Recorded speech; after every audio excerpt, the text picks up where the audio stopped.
नमस्कार दोस्तों, स्वागत है आपका आपके अपने चैनल स्टडी विद एमसीक्यू में। आज मैं लेकर आया हूं आपके भारतीय भूगोल से संबंधित 25 अत्यंत महत्वपूर्ण एमसीक्यू जो बार बार आपके एग्जाम में रिपीट हो रहे हैं। तो चलिए मैं फटाफट अंदाज में शुरू करता हूं। 1 से लेकर 25 तक के क्वेश्चन और आपको बताने हैं इनके जवाब। देखते हैं कौन रहता है आज का टॉप स्कोरर। पहला प्रश्न है, कर्क रेखा निम्नलिखित में से किस राज्य से गुजरती है? ऑप्शन है महाराष्ट्र, झारखंड, उत्तर प्रदेश और बिहार। और सही जवाब है इसमें ऑप्शन बी झारखंड। जो कर्क रेखा है यानी कि जो 23.5 डिग्री उत्तरी अक्षांश, इस रेखा को बोला जाता है कर्क रेखा। यह रेखा भारत के 8 राज्यों से गुजरती है। 8 राज्यों में कौन कौन है? गुजरात है, राजस्थान है, मध्य प्रदेश। इन 3 का जोड़ा बना लीजिए। फिर आगे आपका छत्तीसगढ़, झारखंड और पश्चिम बंगाल, 3 का जोड़ा ये बन गया। और नॉर्थ ईस्ट के 2 आपके हो गए, त्रिपुरा और मिजोरम। वैसे इसका बहुत एक ट्रिक भी आती है, मित्र पर गमछा झाड़, इससे सारे के सारे निकल जाते हैं, सारे के सारे ऑप्शन। तो सही जवाब है आपका Jharkhand is the right answer.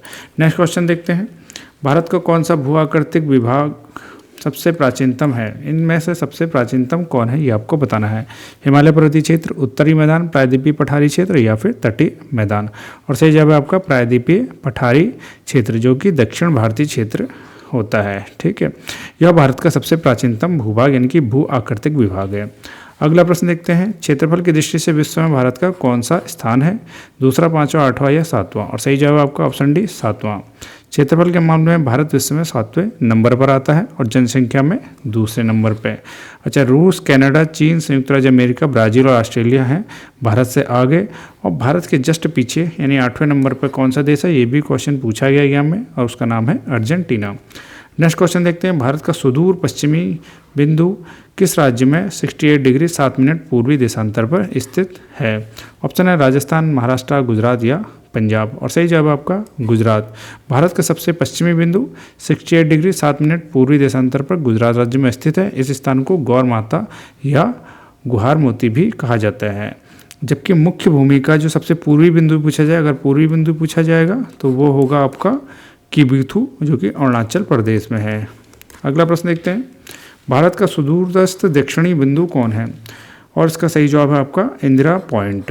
Indira point है भारत का सबसे दक्षिणी बिंदु, जो कि अंडमान निकोबार द्वीप समूह में स्थित है। इस द्वीप समूह में भी ये ग्रेट निकोबार द्वीप पर स्थित है। इसे पहले पिग्मेलियन पॉइंट ही कहा जाता था। यह पूरे भारत का सबसे दक्षिणी बिंदु है। लेकिन अगर लैंड के बारे में बोला जाए यानी कि भूभाग का या मुख्य भूमि का अगर सबसे दक्षिणी बिंदु पूछा जाएगा तो तमिलनाडु में स्थित कन्याकुमारी है। अगला प्रश्न देखते हैं, भारतीय मानक समय IST की यामोत्तर रेखा किस राज्य से नहीं गुजरती है? क्वेश्चन पढ़िएगा, नहीं गुजरती पूछा है। तो बाकी इन चारों में से 3 में गुजरती है, 1 में नहीं गुजरती है। ऑप्शन है आंध्र प्रदेश, छत्तीसगढ़, उत्तर प्रदेश या महाराष्ट्र। और सही जवाब है आपका ऑप्शन डी महाराष्ट्र। अब आपको पता लगाना है, ये आपको पता होना चाहिए कि IST कौन कौन से स्टेट से गुजरती है। तो उसके नाम है आंध्र प्रदेश, छत्तीसगढ़, उत्तर प्रदेश, मध्य प्रदेश और उड़ीसा से ये गुजरती है, लेकिन महाराष्ट्र से नहीं गुजरती है। अगला प्रश्न देखते हैं, 7वां प्रश्न में आ चुके हैं, किस राज्य की सीमा म्यांमार से स्पर्श नहीं करती है? ऑप्शन है मणिपुर, अरुणाचल प्रदेश, मिजोरम या फिर असम। और सही जवाब आपका असम। मणिपुर, अरुणाचल प्रदेश और मिजोरम 3 ऐसे राज्य हैं जो म्यांमार से सीमा बनाते हैं। ठीक है, लेकिन असम राज्य की सीमा म्यांमार से टच नहीं होती है। अगला प्रश्न है, भारत की स्थलीय सीमा की कुल लंबाई कितनी है? और इसका सही जवाब है आपका 15,200 किलोमीटर। भारत की स्थलीय सीमा की कुल लंबाई 15,200 किलोमीटर है और यह सीमा 7 पड़ोसी जो देश हैं उनसे मिलती है। 7 पड़ोसी देश पूछा जाए कौन कौन है? पाकिस्तान, अफगानिस्तान, चीन, नेपाल, भूटान, बांग्लादेश और म्यांमार। और सबसे लंबी स्थलीय सीमा ये भी पूछा जाता है कि किस कंट्री से लगती है, तो वो है बांग्लादेश के साथ। और सबसे छोटी सीमा अगर पूछा जाएगा, सबसे बड़ी सीमा किसके साथ है? बांग्लादेश के साथ। और सबसे छोटी सीमा अगर पूछा जाएगा तो वो होगा अफगानिस्तान के साथ। अगला प्रश्न देखते हैं, पश्चिम बंगाल की सीमा भारत के अलावा कितने देशों के साथ लगती है? यानी कि वो किन देशों के साथ सीमा बनाता है पश्चिम बंगाल स्टेट, ये पूछा गया है। और इसका सही जवाब आपका ऑप्शन सी 3 देश कौन कौन है? एक है चाइना, एक है नेपाल और एक है बांग्लादेश।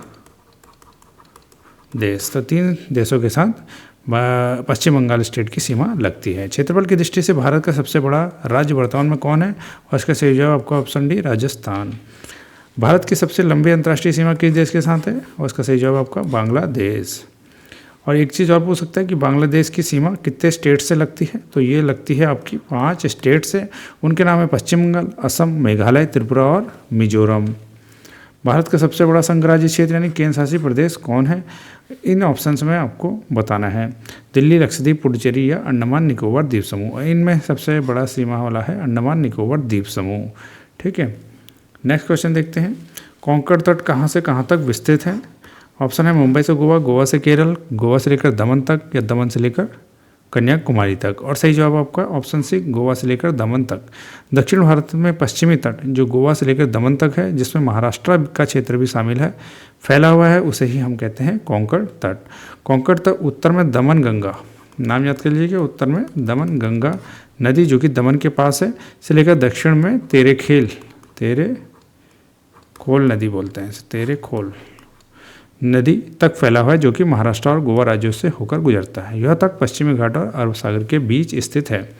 अगला प्रश्न देखिए, भारतीय मानक समय यानी IST और ग्रीनविच मेन टाइम यानी GMT में कितने समय का अंतर है, और उसका सही जवाब आपका ऑप्शन बी 5 घंटे 30 मिनट। भारत के निम्नलिखित राज्यों में से कौन सा समूह पाकिस्तान के संग सीमा बनाता है, और उसका सही जवाब आपका जम्मू कश्मीर, पंजाब, राजस्थान और Gujarat. Option B is the right answer. निम्नलिखित संघ शासित क्षेत्रों में सबसे छोटा कौन है, पुडुचेरी, चंडीगढ़, दमन और दीव और लक्षद्वीप। और सही जवाब आपका ऑप्शन डी लक्षद्वीप। भारत की सबसे छोटी स्थलीय सीमा किस देश के साथ है, और उसका सही जवाब आपका ऑप्शन डी अफगानिस्तान। सबसे बड़ी बताई थी आपकी बांग्लादेश। द्वीपों सहित भारत के तट रेखा की लंबाई कितनी है, यानी कि आपके जो जितने भी द्वीप हैं उनको भी अगर जोड़ लिया जाए तो भारत की तट रेखा की लंबाई कितनी है, और उसका सही जवाब आपका 7516 किलोमीटर। अगला प्रश्न है, भारत निम्नलिखित में से किन गोलार्धों में स्थित है, और उसका सही जवाब आपका ऑप्शन सी उत्तरी और पूर्वी गोलार्ध। भारत की उत्तर से दक्षिण तक की टोटल लंबाई कितनी है, और इसका सही जवाब आपका ऑप्शन बी 3214 किलोमीटर। भारत का क्षेत्रफल विश्व के कुल भौगोलिक क्षेत्रफल का कितना प्रतिशत है, और सही जवाब आपका ऑप्शन बी 2.4%। कर्क रेखा भारत के कितने राज्यों से होकर गुजरती है, ये अभी बताया था, और आपका सही जवाब था ऑप्शन सी 8। कर्क रेखा किसे बोला जाता है, 23.5 डिग्री उत्तरी अक्षांश को। भारत की मुख्य भूमि की तटरेखा की लंबाई कितनी है, यानी तटरेखा में द्वीपों को ना शामिल करते हैं, जो मुख्य भूमि है उसकी तटरेखा को अगर हम शामिल करें तो सही जवाब होगा आपका 6100 किलोमीटर। भारत के कुल क्षेत्रफल का कितना प्रतिशत भाग पर्वतीय क्षेत्र के अंतर्गत आता है, और सही जवाब आपका ए 10.7%। निम्नलिखित में से कौन सी पर्वतमाला विश्व की प्राचीनतम पर्वतमाला मानी जाती है, और यह किस राज्य में स्थित है। इसका सही जवाब आपका ऑप्शन डी अरावली पर्वतमाला विश्व की प्राचीनतम पर्वतमाला मानी जाती है और भारत के राजस्थान राज्य में स्थित है। तो दोस्तों इस तरीके से फटाफट अंदाज में हमने किए हैं 25 क्वेश्चन। आपका स्कोर क्या रहा कमेंट बॉक्स में ज़रूर बताइए। ज़्यादा समय नहीं गंवाना है, जल्दी से जल्दी हम इस फास्ट रैपिड वाली सीरीज को हम चला रहे हैं। आपको इनका आंसर्स देने हैं और अपना ज्ञान चेक करना है। तब तक के लिए दोस्तों पढ़ते रहिए। नमस्कार, जय हिंद।